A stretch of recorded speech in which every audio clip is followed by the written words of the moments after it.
Greetings, friend, and welcome to the Between the Covers podcast, where we are working every single day to try and remove the self limiting beliefs that are preventing us from becoming the heroes of our own stories.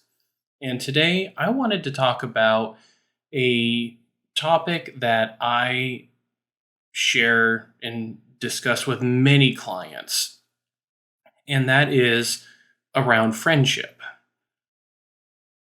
With the target people that I tend to work with being men who are wanting to recover from maladaptive coping behaviors, one of the things that often comes up is they don't have many friends. And it's not for lack of trying. In fact, many of these men have tried and tried and tried to get friends. And for some reason, things just don't work out. And what inevitably comes up in our conversation is something that I heard years ago, and I wish I could remember who shared this with me. It may have come from a spiritual teacher or maybe even just, I don't know, an acquaintance, a friend, someone like that. But unfortunately, I don't remember who shared it with me, but I remember what was shared with me. What I learned is that there are three different kinds of friends. There are friends for a reason, friends for a season, and then friends for a lifetime. And oftentimes, what we end up running into as we're trying to find friends is we're trying to find those who are in that third category, the friends for a season, friends for a lifetime. And yet, we are going to have significantly more friends who are friends for a reason and friends for a season. In fact, I would say that you're pretty lucky if you have, say, 4 friends for a lifetime.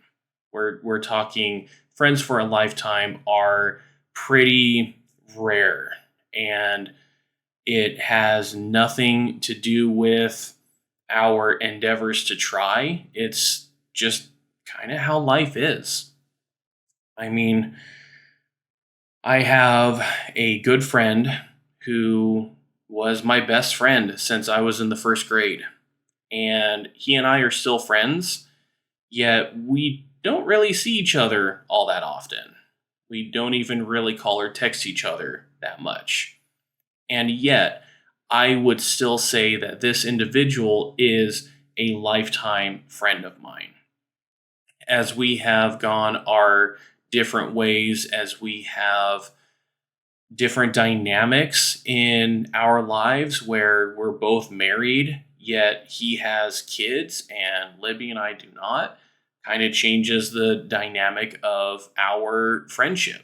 There is something else. There are others who are bidding for his attention, which just naturally means we're not going to see each other all that often.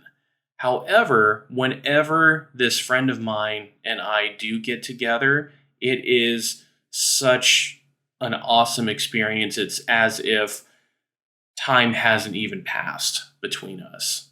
There's definitely a lot of catching up to do, yet it's as if there is no distance.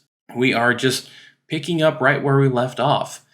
And those individuals are rare.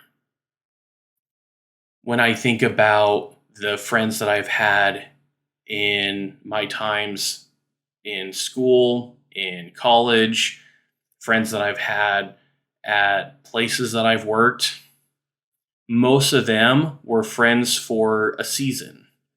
And these are people that you might have a really good bond with for a good while, several years even.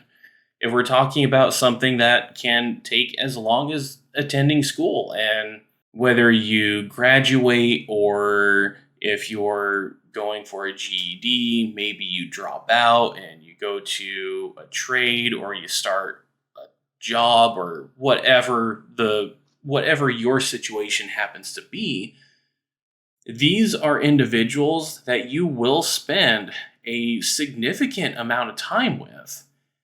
And yet, most of them are not going to be around, especially if we're talking about friends that you went to college with.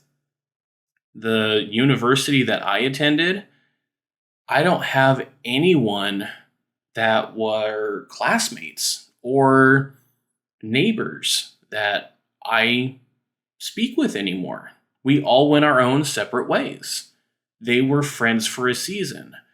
For the season that I was attending that university, we were friends. But once that season was finished, the friendships just naturally fizzled out. And then there are friends for a reason. And these are friends that you really bond with because you guys are working for the same goal.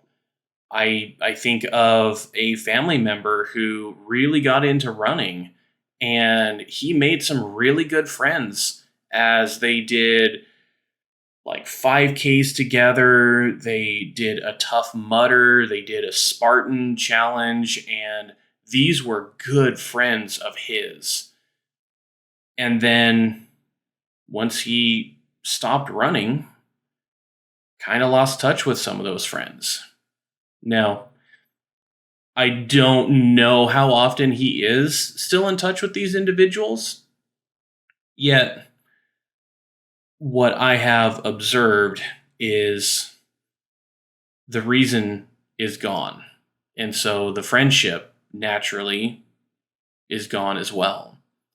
I have had friends in recovery groups that I've been a part of that as soon as I left the group, we're no longer communicating.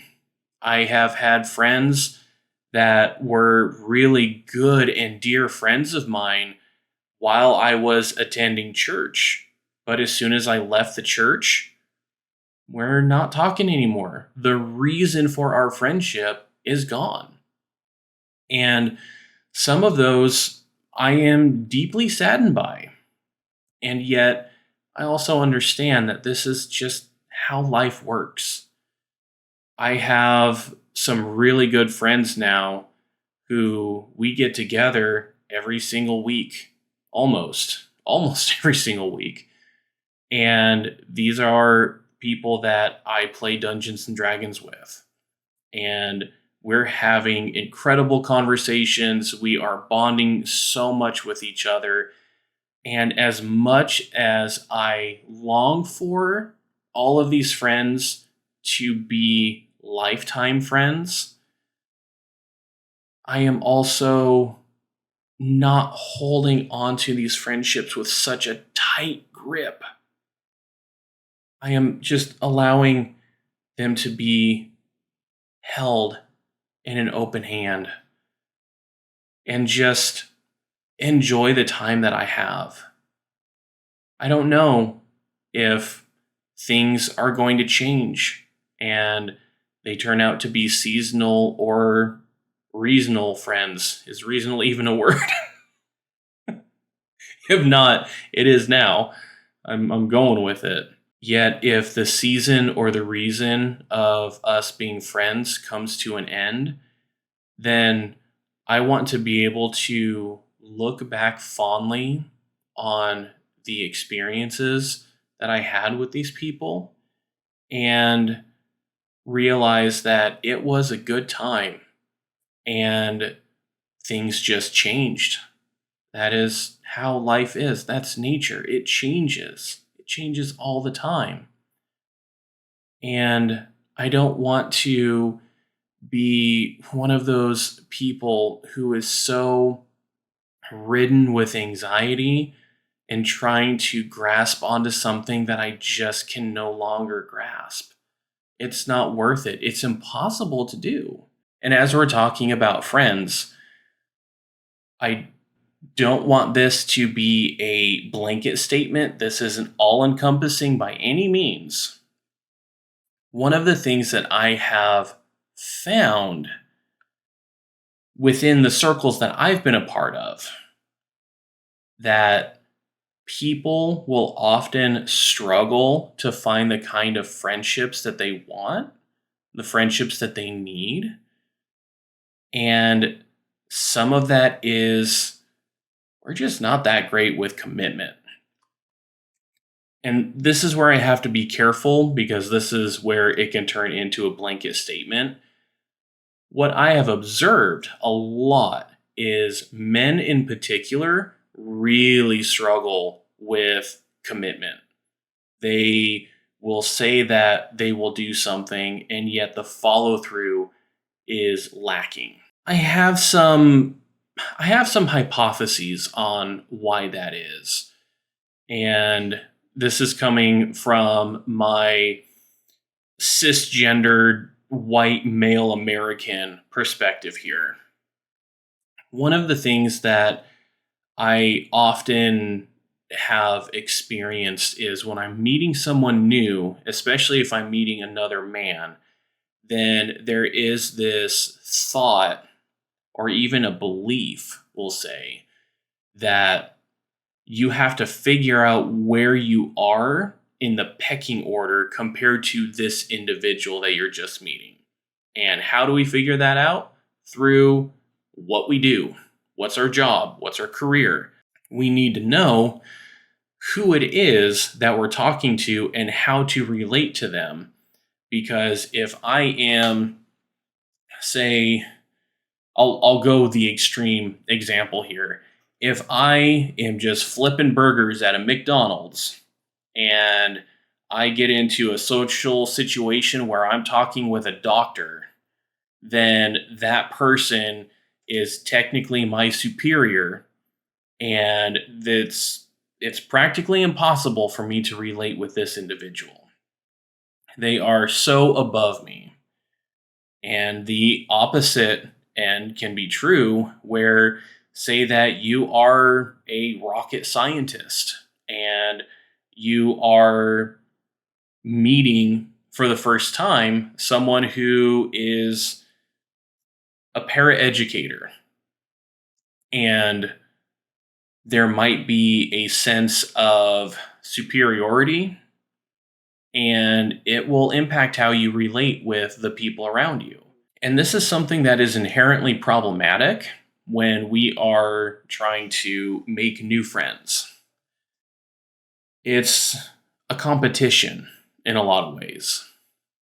And at the same time, I have even heard over and over and over that, especially for men, it is impossible for men to have a friendship with a woman who is not their partner, their girlfriend, their romantic interest, because it is practically impossible for those interactions to not become romantic, and we've seen it over and over and over again. And so we find ourselves, at least this is something that I have experienced, where I found myself so alone and isolated because I either felt like I didn't compare, I didn't measure up to the men that I was around, didn't feel like that I belonged. And if I was ever having a conversation with a woman, especially with the kind of training around sex and sexuality and relationships that I had growing up, namely what came from pornography, I did not relate to women, and I always wondered, well, maybe they were into me. And that was my own issue. I had to work through that. And yet, at the same time, my Christian upbringing also taught me that it was really bad for a man and a woman who were not married together to be even seen in public together without having friends or spouses or parents or siblings around, because people would start talking. And there was a judgment that was being made when there could have just been a legitimate friendship. And that was how I interacted with the world until I started growing and maturing. And I do have some really good friends. And one of the things that I still wrestle with all the time is it often, at least to me, feels like if we're going to do anything, I'm the one who has to plan it. I'm the one who has to reach out, unless it's something that's scheduled. That can bring out this belief that I'm being too needy. I mean, I have another friend who is kind of the opposite in these experiences that I've had, where I get too busy in life and I'm not always the best about reaching out to him. And he's the one who's checking in with me and he's the one who's reaching out to me. And he has apologized for being too needy. And I've had to assure him it's like, no, it's not that you're being needy. It's that I'm just not being that good of a friend right now. I have seen it from both ends of the spectrum where I'm the one who seems to be ignoring, and then I'm the one who's being ignored. I really don't know why there is this dynamic. And I have had friends and family who we have had conversations about, and we're like, we don't like where our friendship is. We don't like where our relationship is right now, and we want it to get better. And yet, the follow through on that seems to be one of the hardest things. And some of it is just different stages of life.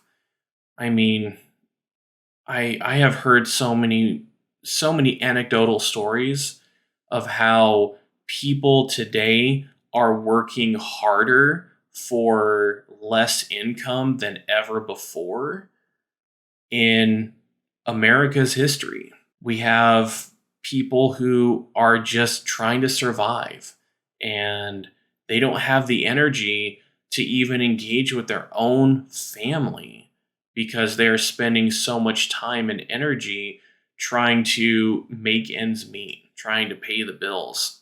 It's really difficult to maintain relationships with people who don't have the energy, they don't have the bandwidth, they don't have the time. Sometimes it might just be society, sometimes it might just be how we're raised, sometimes it might just be what we are believing about ourselves. Maybe there are just those friendships where we do have to be the ones to reach out in order to try and make things happen because that's the way that we can stay on someone's radar. I'm not a fan of it personally because I don't like feeling like I'm a needy person. But am I really being needy, or am I just taking the initiative to try and make the relationship work? That doesn't mean that you allow yourself to stay in any kind of abusive or demeaning relationship or friendship. Those are ones better tossed aside and challenge what you're thinking about that. If you believe or think that you're needy, then why? Where is that coming from? If you believe that you're not worthy or worthwhile of being a friend or having friendships, why? Challenge that. And maybe you're looking in the wrong place for some of these friends. One of the things that I discovered was the friends that have been long lasting friends were those that I tried something different and I was just being myself. I didn't have to put a mask on. I didn't have to do anything other than show up, be myself, be my goofy self, be my nerdy self, be my gaming, storytelling self. And I found people who accepted me for who I am, and I accepted them for who they are. These have been the friends that have been the most rewarding friendships that I've ever had. They're not trying to change me. I don't have to pretend to be someone different in order to be around them. And I think that's one of the most important things. If you want to find those lifetime friends, that category that seems really hard to find the people that you can be friends with for a lifetime, then one of the things that is going to be paramount in this part of your adventure is you have to know who you are and you have to be yourself.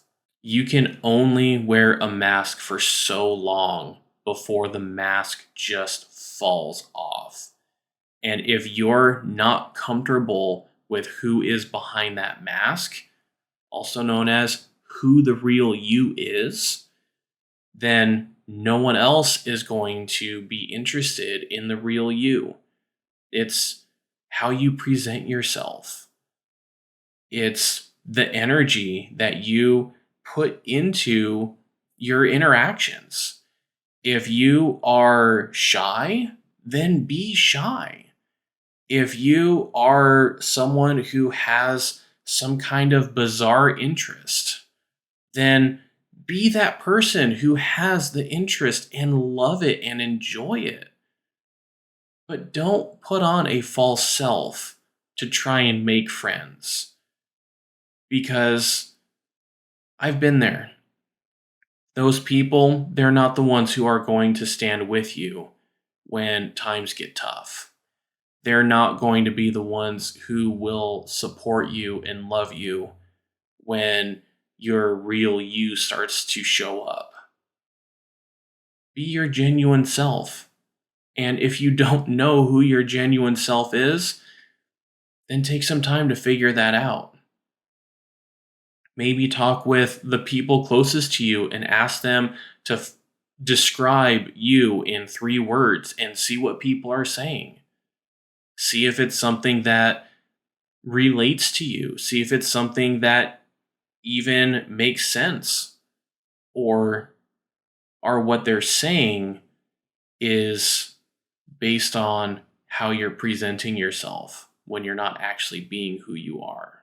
I hope this conversation has inspired you, and I hope that you're able to find some of these friends, even if they're friends for a season or a reason. They're still your friends. Enjoy the time that you have with them. I'll talk with you in the next episode.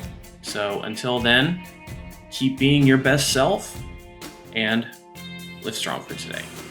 Thanks so much for watching or listening to this podcast. If you like what you're hearing, then give this video a like and subscribe so you don't miss out on any future uploads.